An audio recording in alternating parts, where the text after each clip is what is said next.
Hey everyone, it's Erica. I haven't seen you all in a while, and I haven't posted on this channel in probably about a year. But Mystina reached out to me, and she wanted to have a chat about pure OCD and just to share her experience. And I thought, I want to be back in the advocacy space. I want to talk about OCD more and share more people's stories about mental health and disability. And I want to do it with you guys. So, sorry for being on hiatus.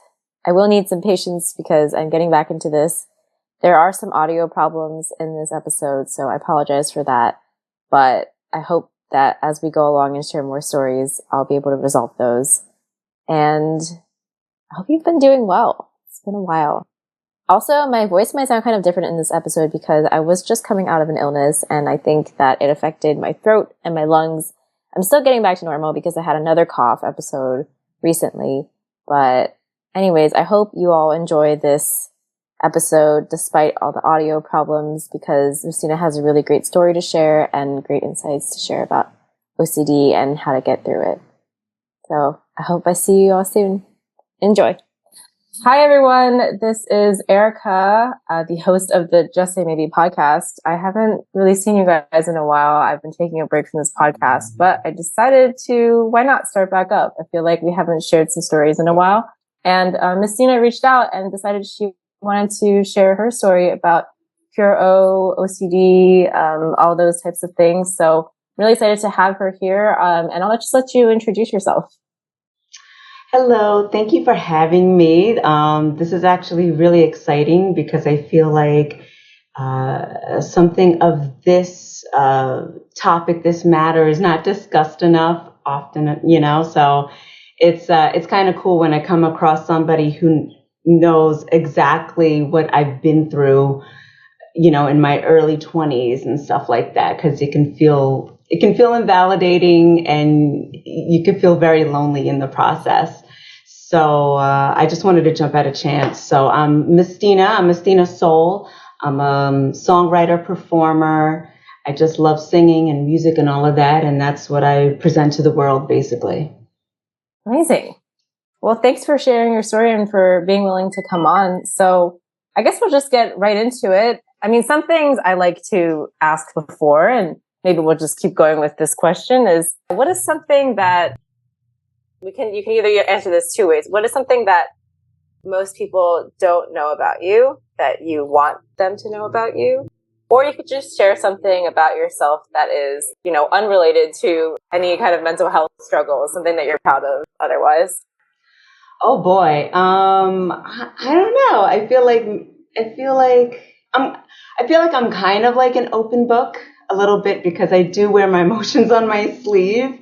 But I think probably the thing that most people don't know about me is that I do have ADHD, so because they think, oh, wow, you're doing this. It seems like you have it together. And I'm like, hey, it's neither here or there if you have it together when you have this. It's just, you just got to find creative ways to deal with it. And I guess being an artist, that's like one of the things, right? That's one of my strong points is being creative on how to deal with anything. And so I do have ADHD, and I do think it runs in my family.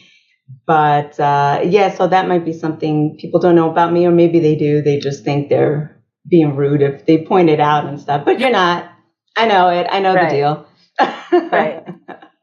Gotcha. Yeah, I'd be really interested to know at some point if you think that your ADHD and OCD interact with each other in any way. You know what? Now that I think about it, right now that I had like time to reflect about this and stuff, because it's like when things happen to us and they're new, we tend to categorize it as just its own category. But it's kind of like when you have time to reflect back on it, they kind of interplay with each other a little bit, things that you already have. So I kind of believe that that's what was going on with me because I didn't recognize what I had growing up as ADHD. It was just like, oh, this pure O thing. Oh my goodness, this is completely new. This is different. I don't even understand it. But because my brain naturally goes to just random thoughts all the time, it kind of makes the OCD more harsh because it's Right. bringing these random thoughts, except, they're irrational, and you can't even you don't even want to find a way to make it positive or anything, because it just feels so terrible in the moment. And you're just kind of like, oh my goodness, what if, then it goes into the what if thing. And it's like, if you already have ADHD, it's a struggle to focus. It's not as easy to be like, oh, whatever, that was just a random thought. Moving on. Right. Right. Now it's like sticky rice. It's like sticking with you. So that's the hard part. Right. Yeah. And I think there's a lot of overlap in ADHD symptoms and OCD. I hear a lot of people with ADHD talking about how they have their hyperfixations is what they call them, whereas people with OCD call them obsessions. But the hyperfixation is usually, the difference is like people with ADHD who have hyperfixations, usually they are interested in the thing that they're hyperfixated on. Right. Whereas it motivates. Like they have an affinity. Yeah. But then OCD, usually your obsession is about something that you fear, that you don't want to happen, or you don't think aligns with you. So the obsessive tendencies are there. They just kind of go in different directions, I think. Yes. Yeah. I would say that's pretty spot on. Yeah. Okay. That's interesting. Well, do you want to go ahead? We talked a little bit about this offline, but do you want to just share your first OCD experience? I believe that was in college.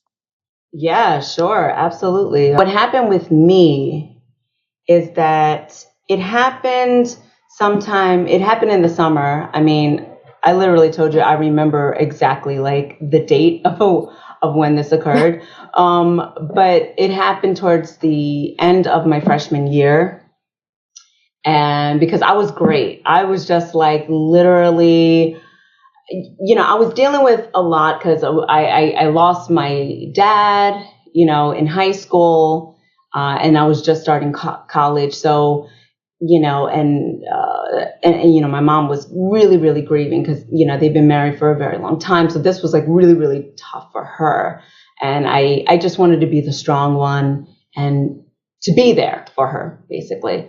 Mm-hmm. And so I felt like I kind of shoved a lot of things down because I didn't know how to properly be vulnerable in that moment. So freshman year was like, go team, rah, rah, I'm good. I'm making the dean's list, whatever, And then all it took was a moment of stress from my mom, where she felt I really wasn't doing my part in the household. And it destroyed me. That moment, her reaction destroyed me. It busted my confidence in such a way that I never knew my confidence could be busted like that. Because here I was like, I'm keeping it all together and whatever. But it just did something weird. Because you know how when somebody, when you feel embarrassed and you feel shamed, you kind of aw, and you kind of get over it. You eventually get over it. You sleep it off, you get over it.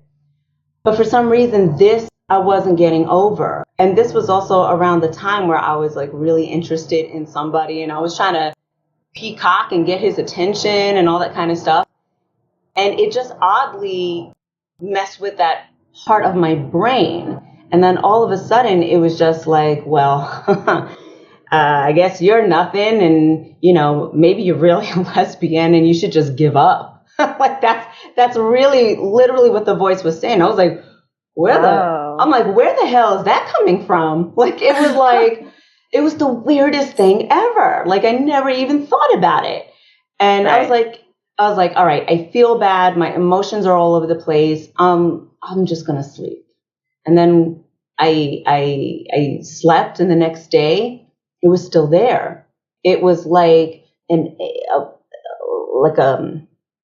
a twist of my skull or something, where the anxiety was just growing and growing. Mm-hmm. And it's like the voice didn't stop.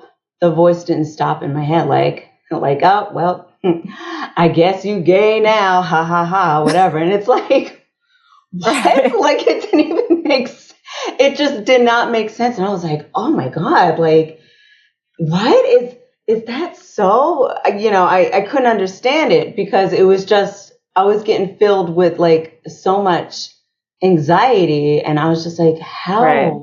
Like, I don't get it. I really don't get it because I've never had these feelings before. Like, like talking to people who were coming out, right? Talking to, they've always kind of realized it. They always were like, yeah, I mean, I kind of realized it. It was just in the moments when they were trying to do what was acceptable in society that they were trying to kind of like put that on the low, but they still had a healthy sense. They had a healthy sense of mind to be like, you know what?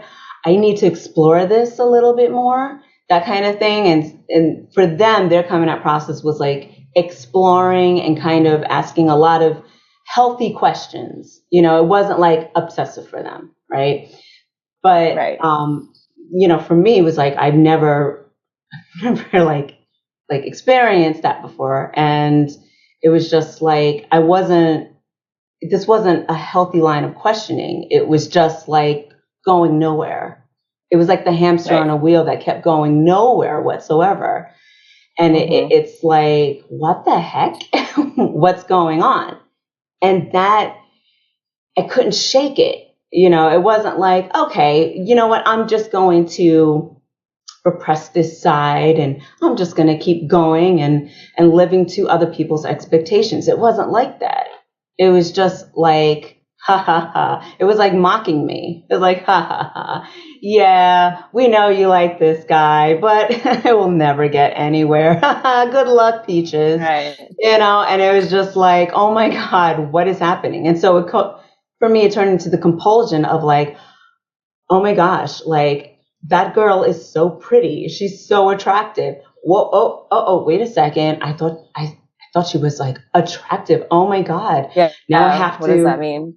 What does that mean? Now I have to like, okay, I'm just gonna sit here. But then it's like you're sitting there and you're just like testing yourself.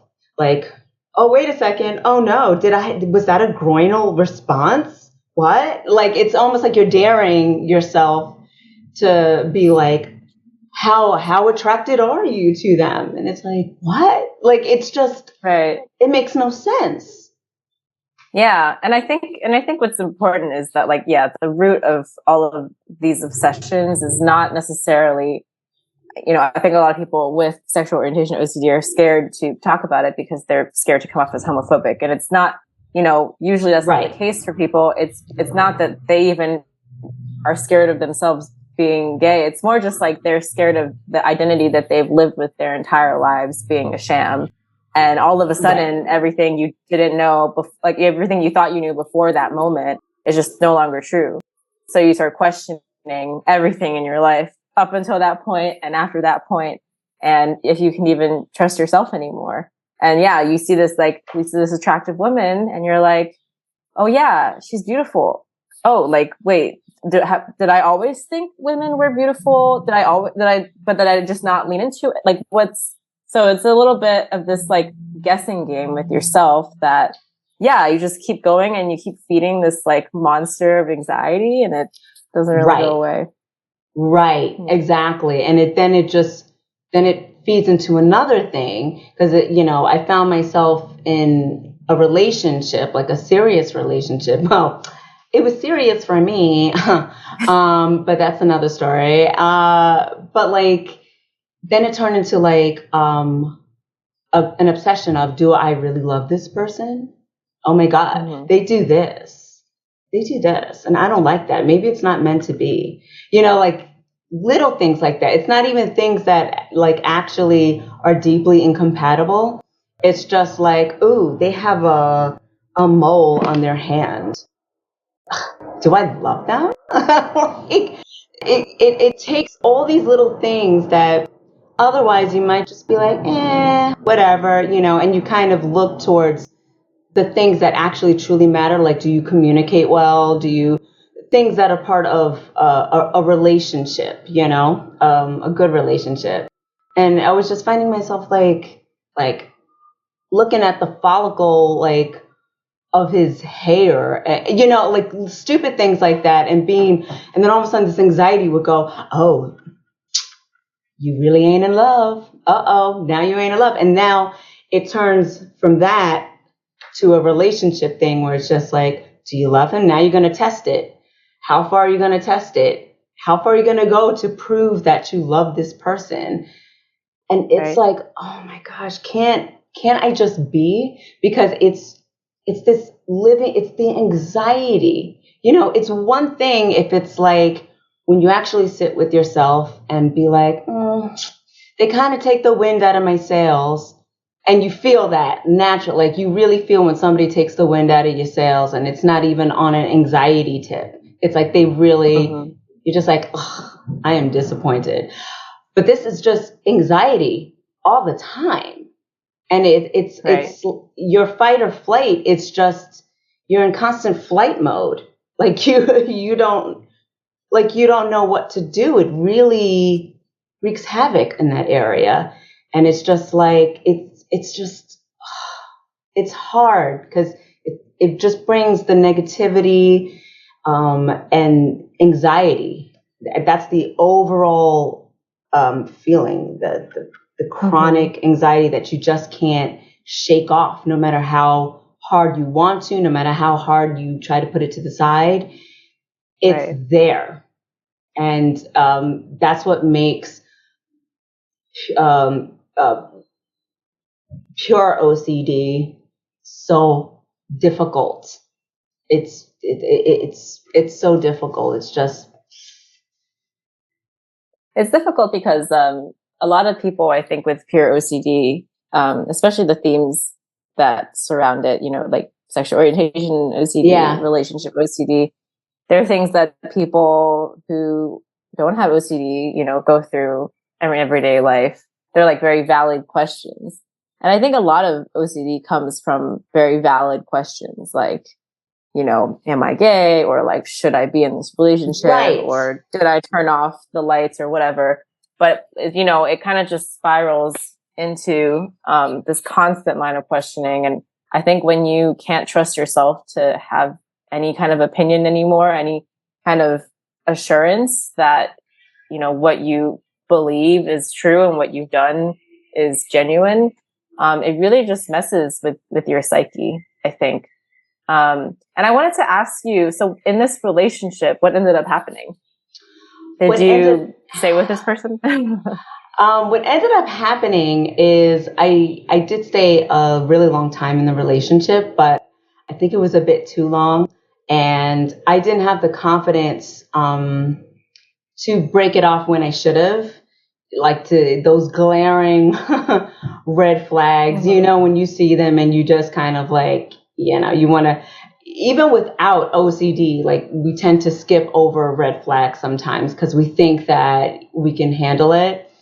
And then, but you add a layer of the OCD that like I was experiencing, and it was like, oh, well, maybe I'm just not giving it a chance because I can't trust myself. My judgment is off.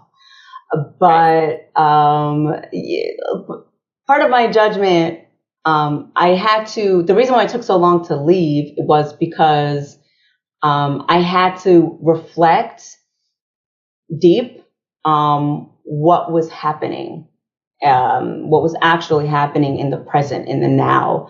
And it honestly took me looking at another woman who survived domestic violence from her husband. Now, caveat, like I was never physically harmed, but the mental abuse was there.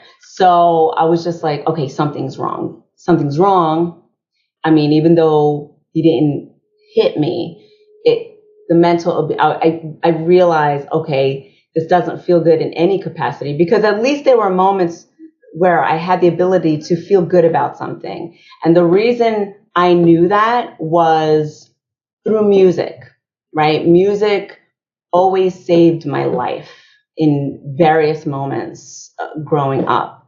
And I usually use music as a gauge as to whether I still have feelings or not.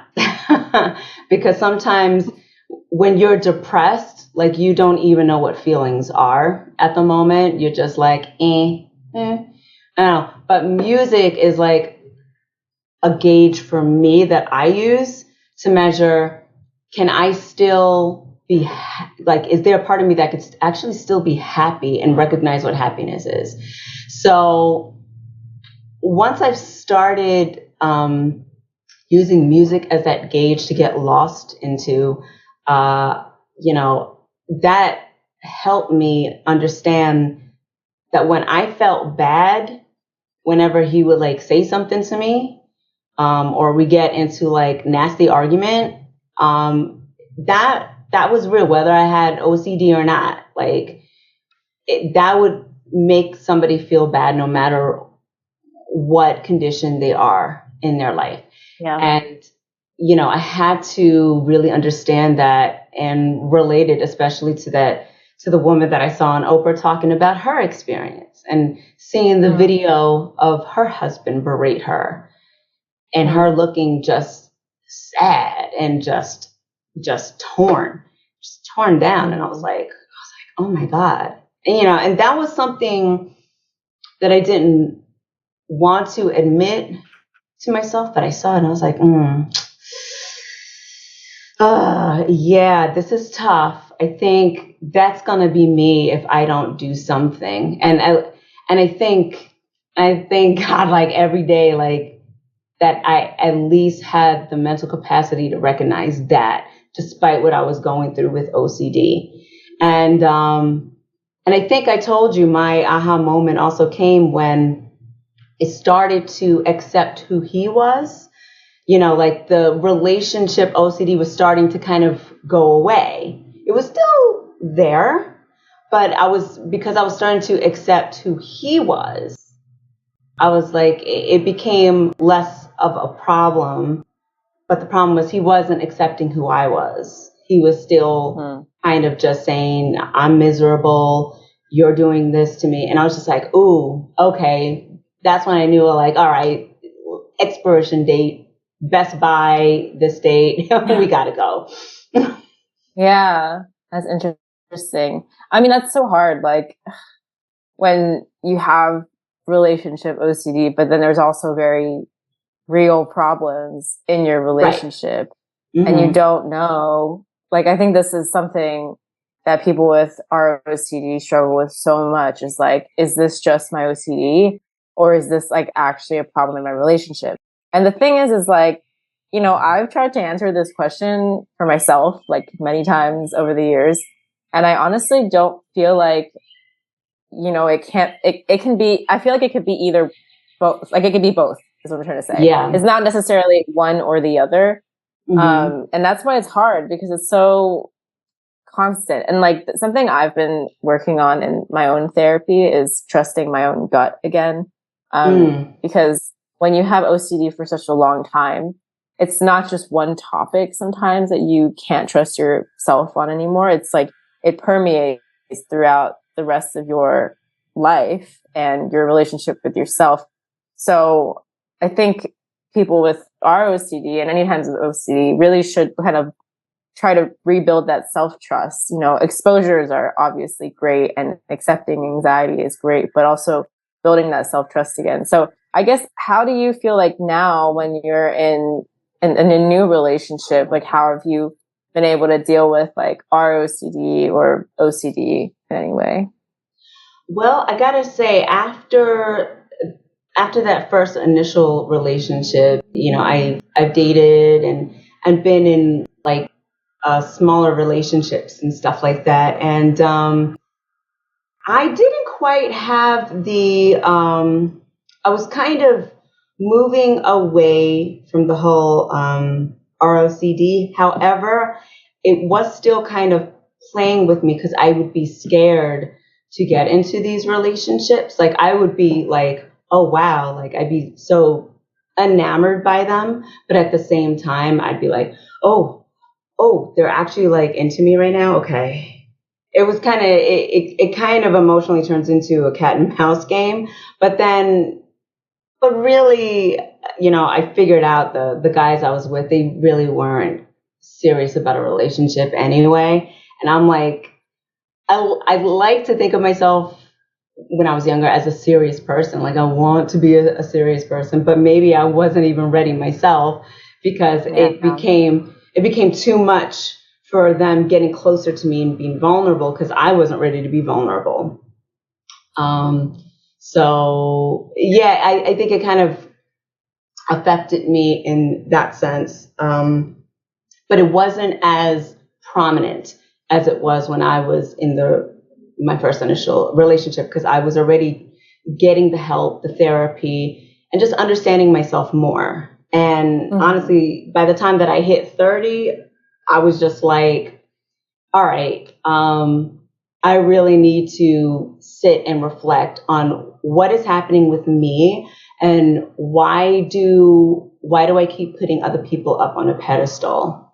And then I get nervous whenever I think I disappointed them, or I'm not as cool as them, or whatever the case might be. Because a friend of mine said to me, I know this is chemical, I understand it, but there's also, check to see if there's an emotional root cause of it. Because, there's some inner stuff happening. And of course, I initially was like, whatever. But then he was right. It took a while, but he was correct in that assessment, because I just had poor boundaries. I had poor boundaries about myself. And, because I was also afraid of confrontation and stuff like that, it didn't allow me to really have the proper tools to say, this is where I stand. You really shouldn't cross this. Don't do this. And also, it helped me understand, like, how I put people up on a pedestal, or used to, and how I not need to do that, because I'm the one getting anxiety. I'm the one losing my mind over here. For what? For people that are not going to think about me at the end of the day. What am I doing? So when I started to realize that, I was 30. I hit 30, and things started changing. Gradually, my anxiety, whatever was happening, was starting to dissipate, and everything, I started to feel again. It wasn't like just genuinely feel. I would feel genuine sadness, genuine anger, just genuine emotion.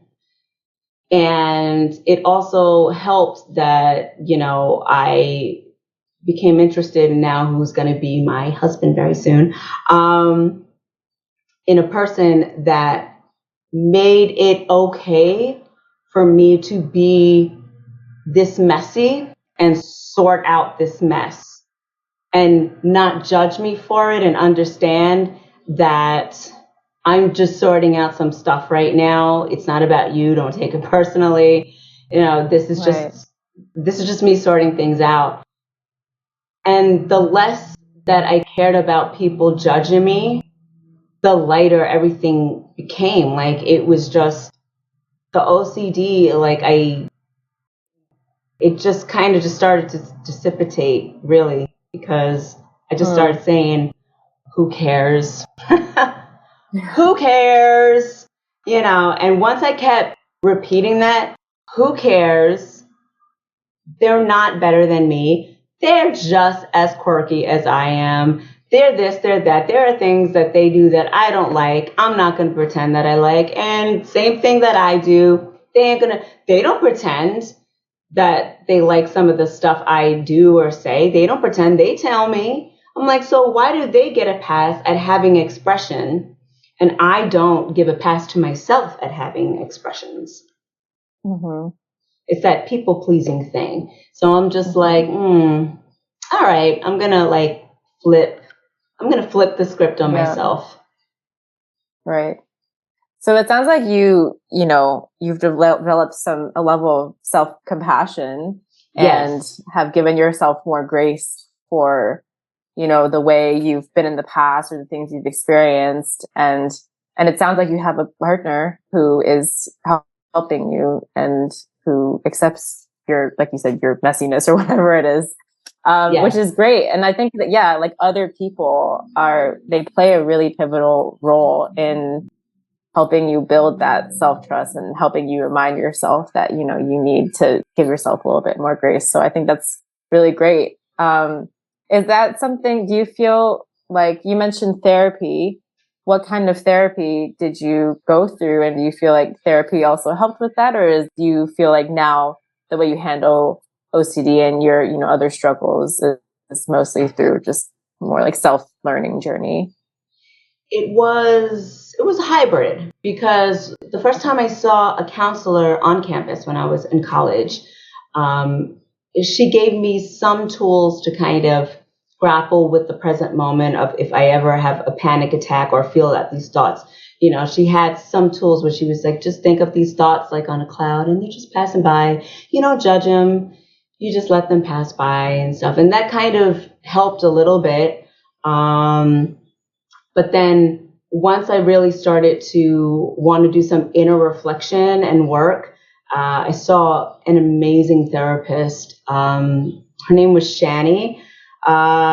She was great because she asked the right questions so I can answer them for myself. Because initially I went to her for relationship problems, and I was just like, how do I be a better partner for this guy who doesn't even appreciate what I do?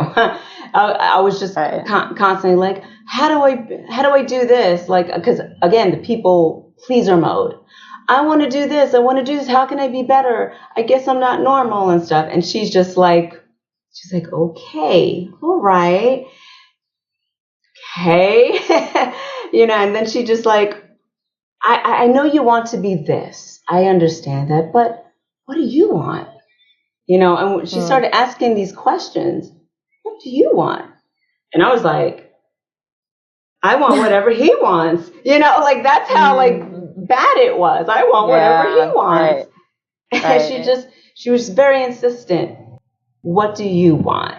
And like, and that's when we started talking, and she was just asking a lot of these questions. She was like the Socrates of therapy, just helping me come to the answers. It wasn't like she was telling me you got to go this way. She was just helping me come to the answers, so I can be stronger in trusting myself. And it was great. I mean, she was phenomenal. Like, she really helped me boost that part of myself. And so I would say it's a mix. When you find a good therapist, because it's like any relationship, y'all got to be compatible with each other. But also just not being afraid to go through life, taking chances and finding yourself through those chances. Right. Yeah. It sounds like this therapist really helped you build some confidence and conviction in what you want. Because I think sometimes when we're just so stuck in like OCD land and just like anxiety, you don't really ever think about what you want. You just think about being worried. You're just worrying and fearing, and there's no like end goal necessarily. The end goal is like, I don't want to feel anxious anymore, but I also don't know exactly how I want to feel, and like everything else related to, positive feelings. So, that's great that you had that experience with the therapist. Do you still see her now? No, I don't. I don't even know if she's like practices in the same spot anymore. I remember I saw her like one more time, like for another like relationship that I was in and stuff like that. And I was like, there comes a point where you do have to realize when to stop therapy, when it's starting to become obsession. And it was like, I realized something about myself, like, oh, wait a second. She has given me all the tools and I'm not doing my part. Like there comes a point where I realize, ooh, I'm not doing my part to really reflect on this. And, so I was just like, okay, all right, I got it. I got it. Like I could just sense it. Like I could sense like when our therapy relationship was up, I was just like, okay, I think it's time for me to like utilize what you've given me the tools and really work it. And that's what I did. I really worked with what she has given me, and I'm really thankful for that moment in time where I saw her, because she helped me in so many ways. Right. Yeah. That's good that's an interesting perspective, I think, to say when therapy is becoming an obsession. I can kind of relate to that. My partner and I were going to couples counseling for a while. And after a while, I just kind of was like, is this a compulsion? Like, do I need to keep going? I mean, we still have our issues, but like, do I need to go to a couples counseling session, just because we have issues? Am I depending on this too much? So I kind of understand what you mean by like, yeah, you want to be able to resolve your own problems. Like the point of therapy, I mean, obviously it's very valid to need it long term. But if there is a point where you feel like you can do it on your own, you just don't want to, I mean, like you should maybe try it on your own and see if you can handle life by yourself. Right, because therapists are human too, and if they're constantly trying to help you and it's still the same old thing, you come into them with the same old thing, like they're gonna be like, all right, maybe my therapy ain't working. But it really is though. Like it helps so much, but it was just like, oh, okay. I see that now it's becoming just a crutch, right? Instead of something to really embolden me. So I wanted to act like, yeah, this is emboldening me, because it really was. Right. Yeah. Totally makes sense. Great. Well, is there anything else you want to share? Maybe, is there something any kind of advice you'd want to give to someone who's going through the same thing you went through? The advice that I would give to somebody is that there is hope. There really, truly is. I know it feels like a million light years away. I know it feels that way. But you have to make a promise to yourself, make a promise to that little kid inside of you before adulthood came at you. Make a promise to that little kid to not call yourself out of your own name. Be kind to yourself. Don't put other people on a pedestal, because they're not better than you. They never were better than you. You have every right to exist in a space as much as they do. You have every right to express your frustration, your doubts, your happiness. Some people just hate when somebody's happy. You have every right to express yourself fully and thoroughly, and you got to give yourself grace, because if you give grace to other people, what makes you think you're less deserving of that?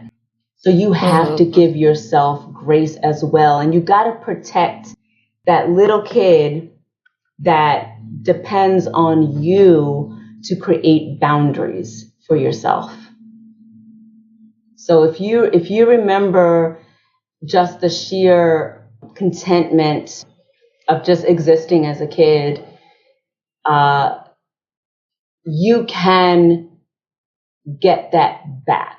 You can have that back, but it starts with your boundaries, and just just give yourself slack, cut yourself some slack, stop cursing at yourself. Don't talk about yourself like that. I get that. that takes constant work. Absolutely. Because if it's very easy to fall back into patterns if that's the way you treated yourself for years. Like I've recently noticed that, yeah, there were times where I've been really, really hard on myself. And I'm like, what happened to just 2 years ago? I was like, learning these new techniques about how to be kind to myself. And then I kind of just like let them go. But it's a constant practice. You have to, like you said, you have to be kind to yourself and show yourself as much grace as you do other people. So. Yeah, absolutely. All right. Well, I have one last question for you, which actually kind of has a little bit to do with what you were just talking about. How are you going to show yourself kindness this week? Ooh, okay. This week, because it literally is like the week before my wedding. So like, oh my God. So I had no idea. Thank so you. Exciting. Thank you. I'm like, oh my gosh, I'm like so stressed out. But I'm just, I keep doing it's forever a practice. I'm just going to be patient with myself and keep practicing patience. Like if I do something incorrect, if I do something wrong, if I forget an important step, because that sometimes happens with ADHD. You do all the steps and forget one, and you're just like, oh my gosh, the world is crumbling. So I'm going to make a conscious effort to recognize when I'm about to call myself a name, and just be like, listen, it happens. Relax. Like, would you call a little child this name too? Would you call your little child this name? And that's how I kind of frame it. Like, I'm like, you're calling your kid. Yeah. You're calling your kid stupid. You're calling yourself, So it just make a conscious effort to be like, listen, all right, mistakes happen. I get it. Mistakes happen. Let's move forward and you'll be fine. The world will not shatter. That's great. I mean, you need to relax before your wedding. Did you plan it yourself or did you get a wedding planner? I did get a wedding planner, but I definitely gave her like a free will to like basically just present, to like she'll present some ideas to me and stuff like that, and I'll be like, oh yeah, that's cool. So, but I did plan a lot of like what I envisioned and stuff. So it's like, okay, now it's crunch time, and I just want to make sure that like my vendors get paid, whoever I hired and stuff like that. And I'm just hoping that everybody, all of my guests and family and friends have such a great time. So that's basically it. Oh my gosh. That's so exciting. Yeah, wow. It is. I feel like that's a good happy note to end on. It's like, you started in a hard place and now you're in this place, and that's amazing. Yeah. Look at that. So exciting. Yeah. All right. Well, anything else you want to add before we wrap this up? Again, I just want to thank you so much for having this and existing. Thank you for existing. Because there's a lot of people like us who do feel alone in this. And I just want to say, oh, honey, you're not alone. Like there's a bunch of other people, like we're experiencing the same thing. And there's hope. There's hope. Like, you can do this. There's hope. Right. Yeah. That's a great note to end on. Thank you so much for being on. I really appreciate it. Thank you.